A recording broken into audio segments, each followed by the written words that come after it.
नमस्कार साथियों, स्वागत है आप सभी का अंकित इंस्पायर्स इंडिया पर। मैं हूं अंकित अवस्थी और आप हैं मेरे साथ में एक बहुत ही गंभीर विषय पर चिंतन करने के लिए। गंभीर विषय जो आज से 4 दिन पहले हमने आपके इसी सेशन में इसी चैनल पर जानकारी करते हुए बताया था कि न्यूक्लियर हमले जैसी कोई सुगबुगाहट चल रही है, जिसके बारे में हमने कहा था कि कुवैत के नेशनल गार्ड्स ने जनता को अश्योर किया है कि तुम्हें डरने की जरूरत नहीं है, अगर कहीं ऐसा हुआ तो भी बच जाओगे। ऐसी स्थिति जब आप लोगों ने आज से 4-5 दिन पहले हमारे इसी चैनल पर सुनी थी, अब उसी चीज को कुछ और बल मिलता दिख रहा है। चर्चा है कि अमेरिका अपने सैनिकों को ईरान में उतारने की तैयारी में है, और जब वो ईरान में उतारने की तैयारी में है तो बदले में ईरान ने धमकी दी है यूएई को कि वो उसके एनर्जी के ठिकानों पर और उनकी जो न्यूक्लियर रिएक्टर साइट्स हैं उन्हें निशाना बना सकता है। कुल मिलाकर के एक चीज जिसके ऊपर हम लोगों ने चर्चा शुरू की है, अब फिलहाल धीरे धीरे उस तरफ कुछ नई खलबली सुनने को देखने को मिल रही है। नंबर 1, कुवैत तैयारी कर रहा है, यूएई को धमकी मिल रही है कि तुम्हारे न्यूक्लियर रिएक्टर पर गोला चल जाने वाला है। लेकिन इसी बीच में अपडेट और निकल कर आता है कि यूएन के अंदर एक ऑफिशियल ने अपना जॉब इसलिए छोड़ दिया क्योंकि उसे भविष्य में होने वाले न्यूक्लियर हमले की सुगबुगाहट यूनाइटेड नेशन में सुनाई दे गई। हेडलाइन बनती है, official linked to UN quits warn of possible nuclear weapon use, nuclear strike on Iran loading. इस तरह की खबरें धीरे धीरे निकलकर आना शुरू होती हैं। यह खबर यूनाइटेड नेशन में डिस्कस हो रही है कि ईरान पर संभवतया न्यूक्लियर हमला हो सकता है। और एक खबर इसमें और ऐड हो जाती है और वो ये है कि ट्रंप ईरान में रखे हुए उस न्यूक्लियर एनरिच्ड यूरेनियम को चोरने के लिए कहिए, वहां से झपटने के लिए कहिए, जैसे निकोलस मादुरो को निकाला गया था वहां से वेनेजुएला से, वैसे ईरान से निकालने की तैयारी कर रहे हैं। इन सारी बातों में एक चीज कॉमन है, केंद्र में यूरेनियम है और वही यूरेनियम जो न्यूक्लियर बॉम्ब बन सकता है। अगर वही न्यूक्लियर बॉम्ब बनाने वाला यूरेनियम गलत तरीके से किसी हमले का निशाना बन गया तो उसकी वजह से भीषण हादसे की भी संभावनाओं से इनकार नहीं किया जा सकता। आप लोगों को मैंने पिछले कुछ सेशंस में एक जानकारी बहुत डिटेल में कही है और वो ये कि जिस तरह के हालात बनते चले जा रहे हैं, अगर ईरान नहीं रुकता तो अमेरिका ईरान को रोकने के लिए, स्ट्रेट ऑफ हॉर्मुज को खाली कराने के लिए कुछ एक्सट्रीम कदम उठा सकता है। और उन एक्सट्रीम कदम में मैंने आपसे पहले भी कहा था कि खर्ग आइलैंड के ऊपर कब्जा उसके पास एक बड़ा एक्सट्रीम ऑप्शन है। दूसरा ऑप्शन यह है कि वो ईरान पर कोई बड़ा हमला प्लान करे। बड़े हमले में न्यूक्लियर हादसे तक की संभावनाओं की फिलहाल चर्चा हो रही है।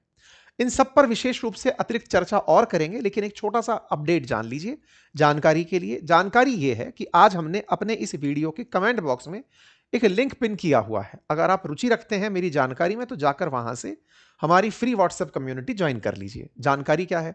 जानकारी यह है कि यदि आप भी चाहते हैं फ्री में वेबसाइट बनाना सीखना चाहते हैं, आप चाहते हैं कि एक ऐसी वेबसाइट आप भी अपने प्रोफाइल की बनाएं जिसे किसी को आप अपने इंट्रोडक्शन के रूप में भेज सकें, अगर आप ऐसी वेबसाइट बनाना सीखना चाहते हैं तो इस रविवार सुबह 11 बजे मैंने एक वेबिनार रखी है, जिसका लिंक पाने के लिए आपको कमेंट बॉक्स में दिए गए व्हाट्सएप कम्युनिटी को ज्वाइन करना होगा। आप उस कम्युनिटी को ज्वाइन कर लीजिए, अपनी डिटेल भर दीजिए, आपके पास ऑटोमेटिक नोटिफिकेशन पहुंच जाएगा। चलिए आगे बढ़ते हैं। तो खबर यह है कि अमेरिका ईरान के इस्फहान शहर में न्यूक्लियर का एनरिच्ड यूरेनियम जो रखा हुआ है उसे चुराने की और उसको निकालने की तैयारी कर रहा है। इसी बात से जुड़ी हुई एक खबर बाहर आती है। खबर कल की है। अमेरिका ने, मतलब ये असल में कल की कहा जाए कि आज 31 मार्च है और आज सुबह 4:56 पर आरटी ने इसे पोस्ट किया है कि इस्फहान शहर में एक बहुत बड़ा हमला हुआ है। ये सुबह हुए हमले की जो तस्वीरें हैं, अगर आप उन्हें देखें और इसकी गहराई को इस बात से समझें कि ट्रंप ने अपने ट्रुथ सोशल पर केवल एक मैसेज के रूप में इस तस्वीर को लगाया हुआ था, जिसके मायने ये निकाले जा रहे थे कि इन्होंने एक बड़ा बंकर बस्टर बम चला दिया है B2 बॉम्बर से। ये बंकर बस्टर बम कहा जाता है कि मदर ऑफ ऑल बॉम्ब है, यानी कि अगर कोई न्यूक्लियर हमला हो उसके बाद जो सेकंड मोस्ट सबसे घातक बम है वो अमेरिका ने इस्फहान शहर में चलाया है। कहां है ये इस्फहान शहर? ये रहा साहब, ईरान के बिल्कुल मध्य में है। क्या खासियत है? कहा जाता है कि ईरान ने अपना सारा असलहा, मिसाइल, अपने यूरेनियम को एनरिच करके यहीं रखा हुआ है। अमेरिका का मानना है कि फोर्दो, नातांज और इस्फहान ये 3 जगह ऐसी हैं जहां पर ईरान जब जब अपने न्यूक्लियर एनरिचमेंट प्रोग्राम को चलाता है तो इन्हीं शहरों के नीचे बनी हुई टनल्स में वो काम करता है। जमीन के नीचे लगभग 60 मीटर से अधिक गहरी टनल्स में ये सारे काम होते हैं। अमेरिका का जानना है, अमेरिका की गुप्तचर विभाग की एजेंसियों का मानना है कि लगभग 250 फीट नीचे जाकर इन्होंने गहरी सुरंगें बना रखी हैं और उन्हीं में ही सेंट्रीफ्यूगल मशीनें लग करके यूरेनियम को एनरिच करने का काम कर रही हैं। यह एनरिचमेंट क्या होता है इसे भी समझेंगे। फिलहाल के लिए इसी इस्फहान शहर में जहां यूरेनियम एनरिच हो रहा है वहां की तस्वीरें कुछ इस तरह की आज सुबह सुबह निकल कर आई। अमेरिका इस चीज की लंबे समय से तैयारी कर रहा है।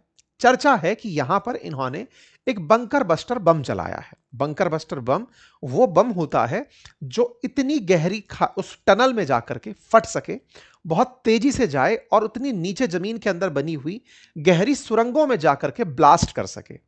इसी ब्लास्ट के साथ साथ एक खबर और एक दिन पहले आती है कि ट्रंप चाहते हैं कि वो मिलिट्री ऑपरेशन करके ईरान के यूरेनियम को चुरा कर वापस ले आए।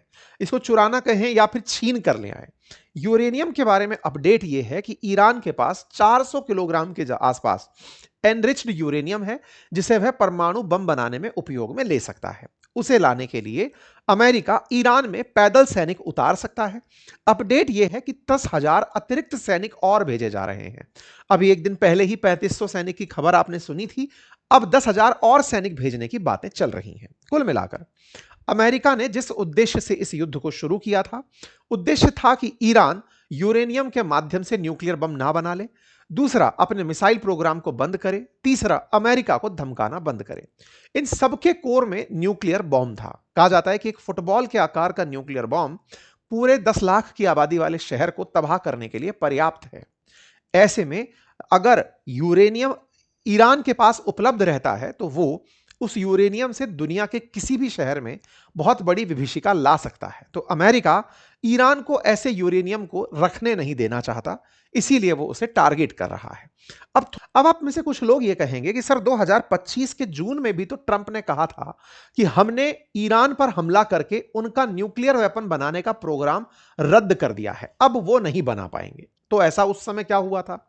तो असल में जिन टनल्स के अंदर यह काम चल रहा है, जिन गहरी टनल्स में यह काम हो रहा है, 2025 में B2 बॉम्बर्स के थ्रू अमेरिका ने हमला करके इन मशीनों को नुकसान पहुंचा दिया था।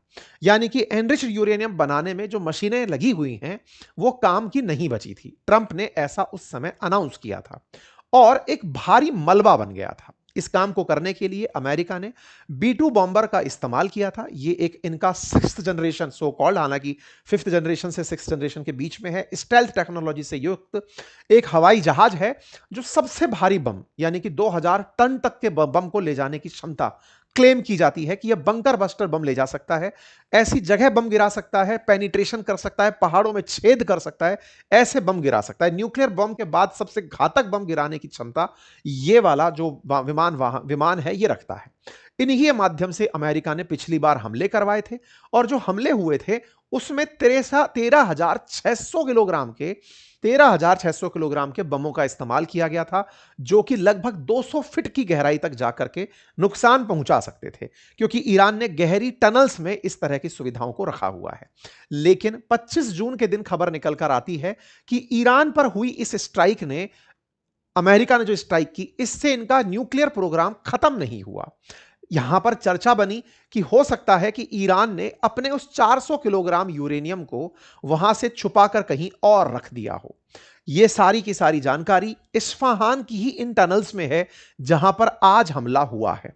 अर्थात IAEA जो ये खुद मानता है कि ईरान के पास में जो यूरेनियम है, उस यूरेनियम की जो जगह है वो इस्फहान है और यहीं पर हमला हुआ है। ईरान ने अपनी तरफ से कहा कि साहब, ईरान ने जो हाई एनरिच्ड यूरेनियम रखा हुआ था अंडरग्राउंड फैसिलिटीज में इस्फहान में, जून में भी अमेरिका ने यहीं हमला करके उस पूरी व्यवस्था को नष्ट कर दिया था, लेकिन उससे यूरेनियम नष्ट नहीं हुआ था। बाद में ईरान निकल कर आता है, 15 मार्च की खबर है, और ईरान का कहना है कि उस मलबे में जो अमेरिका ने उस समय बम धमाका किया था, उसी मलबे में इनके यूरेनियम दब गए।